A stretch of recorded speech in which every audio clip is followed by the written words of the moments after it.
Hello friends, मेरा नाम है Ritesh. I am from Mathematica और आज मैं आपको सिखाने जा रहा हूँ चैप्टर 1 स्टैंडर्ड 10 रियल नंबर्स का एक सबसे इंपॉर्टेंट टॉपिक, और वो है prove that root 2 is irrational. तो चलिए, बहुत ही सिंपल सा क्वेश्चन है, बहुत ही सिंपल सा आंसर है। हमें सीखना है कि रूट 2 को इरेशनल प्रूव कैसे करें और कौन कौन सी मेथड्स हैं।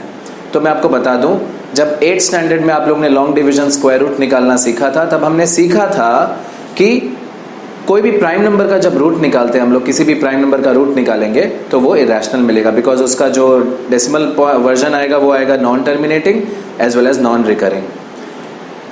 तो दूसरा मेथड क्या है? हाँ जी, वही सीखना है इस साल। दूसरा मेथड है कॉन्ट्राडिक्शन मेथड। सपोज करते हैं मैंने किसी बच्चे को कहा कि उसे राइट में जाना है, राइट, मैंने उसे कहा कि उसको राइट में जाना है, बट वो बोला नहीं नहीं सर, राइट जाना सही नहीं है। तो उसने क्या किया, ट्राई किया, लेफ्ट में गया। लेफ्ट में गया तो पता चला कि सामने एक दीवार है। बाद में गलती रियलाइज हुई, ओ लेफ्ट जाना तो सही नहीं था, राइट में ही जाना सही है। नाउ इसको हम हमारे रूट 2 वाले केस में लगाते हैं। रूट 2 वाले केस में मैं ये समझा रहा हूं कि वो इरेशनल है तो सही, हम जानते हैं, बट फिलहाल थोड़ी देर के लिए मान लेते हैं कि वो इरेशनल नहीं रैशनल है। वही बच्चे वाली गलती, लेफ्ट जाना सही लग रहा था उसे, अच्छे से समझना, लेफ्ट जाना सही लग रहा था, बट आगे जाके पता चला गलती हो गई, मतलब राइट जाना ही सही था। वही चीज मैं करूंगा, रैशनल मान के गलती करेंगे और फिर उस गलती को प्रूव कर देंगे कि नहीं, ये रैशनल हो ही नहीं सकता, ये तो इरेशनल ही है। तो चलिए ध्यान दीजिए, स्टार्ट कैसे करेंगे। तो सबसे पहला स्टेटमेंट है, मैं अज्यूम कर लेता हूं कि जो रूट 2 है वो एक रैशनल नंबर है। मैं अज्यूम कर लेता हूं कि जो रूट 2 है वो एक रैशनल नंबर है।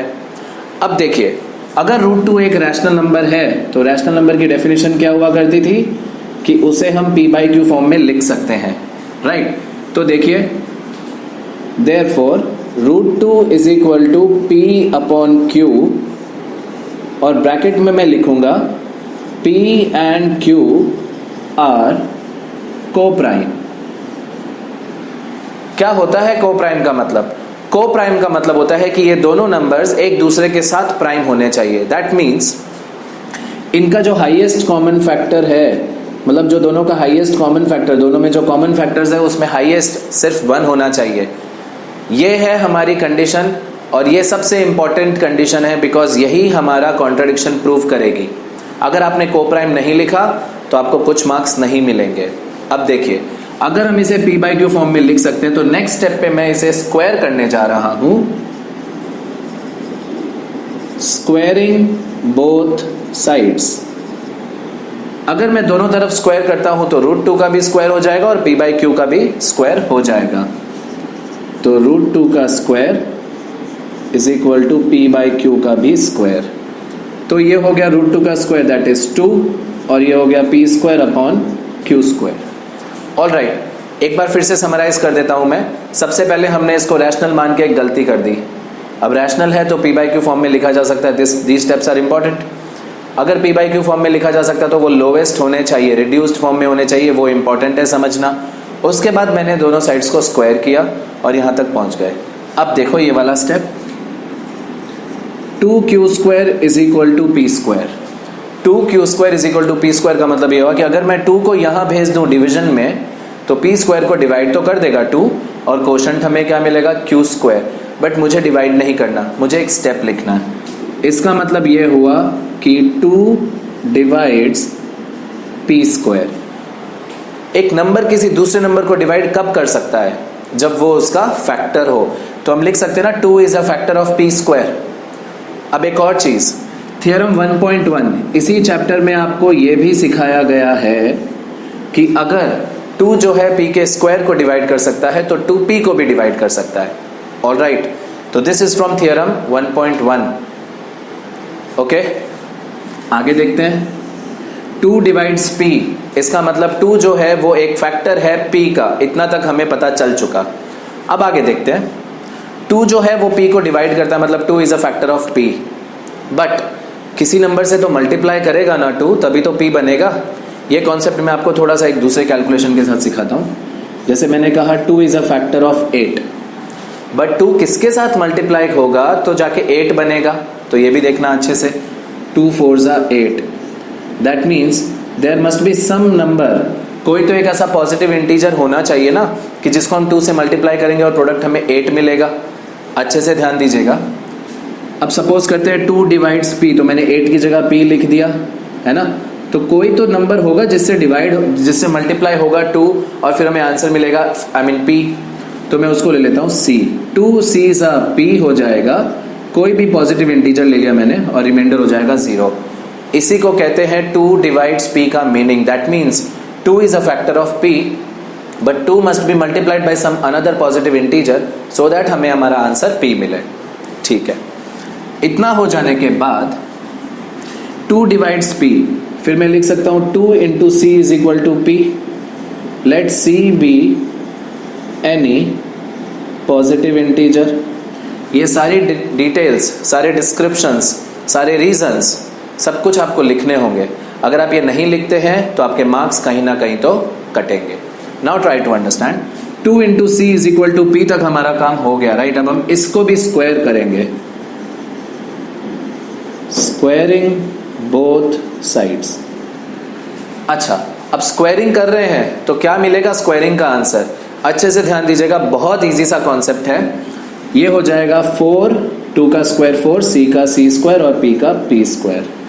Now try to understand. 4c square is equal to p square, but हम p का काम तो ऑलरेडी एक बार कर चुके हैं। मैं इसको पॉइंट दे देता हूं, पॉइंट 1 आगे काम आएगा। p का तो ऑलरेडी काम हो चुका है, अब मुझे पिक्चर में चाहिए q। p square p square, p square की वैल्यू क्या है यहाँ पे? 2q square. p स्क्वायर की वैल्यू क्या है यहाँ पे? 2q square. अच्छे से समझना, तो 4 इंटू सी स्क्वायर हो जाएगा 2q square, because p square की वैल्यू क्या है यहाँ पे? 2q square. तो आगे का स्टेप हमें वहां पे काम आया। अब देखते हैं, ये 2 यहाँ पे आएगा डिवाइड में, तो 2c स्क्वायर हो गया q स्क्वायर। इसका मतलब 2 डिवाइड्स q स्क्वायर। हो गई ना गड़बड़? लेफ्ट में जाना सही नहीं था। अब सुनो, कोप्राइम बोला मतलब हाईएस्ट कॉमन फैक्टर 1 होना चाहिए। यहाँ पे 2 से भी डिवाइड हो रहा है p, मतलब p भी डिवाइड हो रहा है 2 से और q भी डिवाइड हो रहा है 2 से। ये क्या बात हो गई भाई? कुछ होना ही नहीं चाहिए कुछ कॉमन इनमें।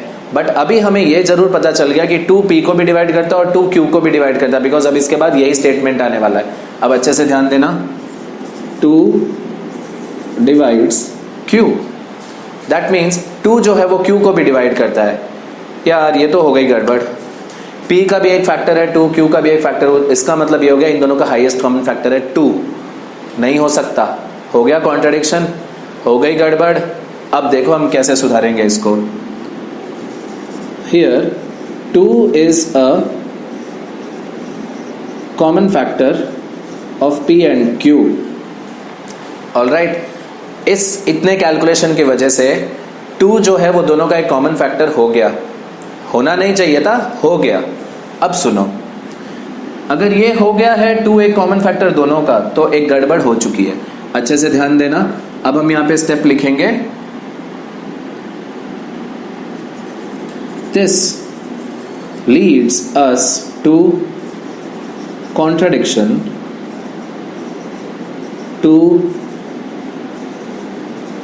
to the fact